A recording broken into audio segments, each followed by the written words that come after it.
في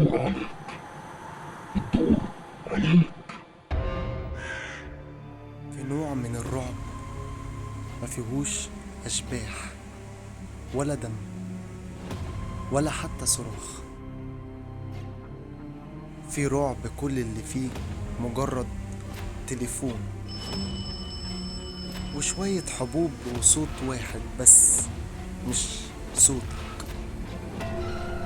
رامي شاب بسيط عايش لوحده، مفيش حواليه غير حيطان باردة وشباك مقفول دايما.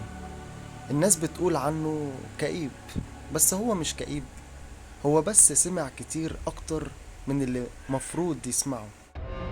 بقاله أسبوعين بيسمع نفس الصوت كل ليلة، صوت في ودنه بيقول كلمات بسيطة، نفس الجملة كل ليلة.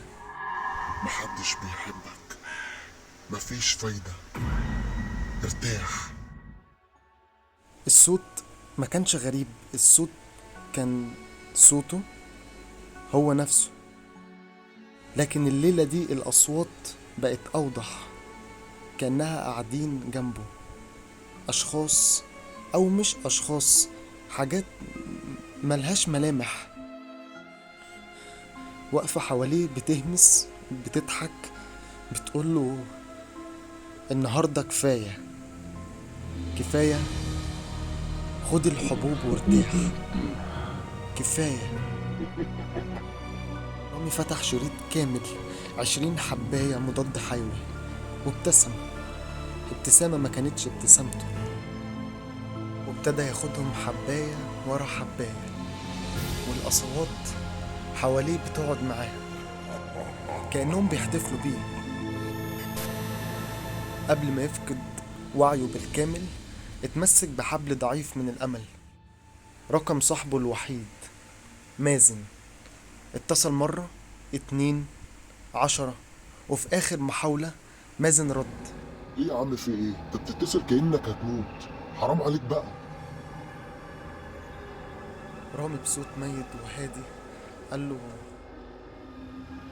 أنا خلاص يا مازن، هما كسبوا، أنا بموت، الحقني.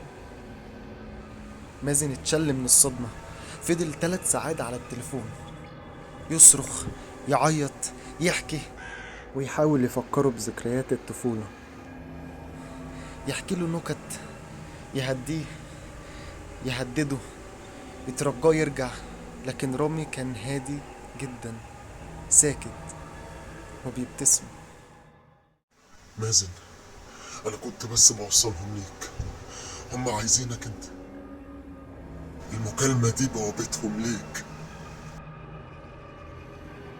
صوت الخط وقع لكن التليفون ما فصلش.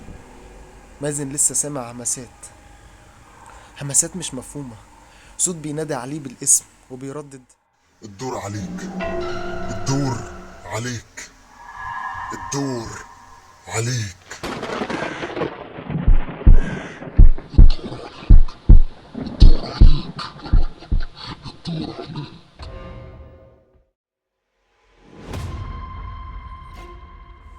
لو تلقيت مكالمة في نص الليل خليك حذر، يمكن بيدوروا عليك والدور عليك.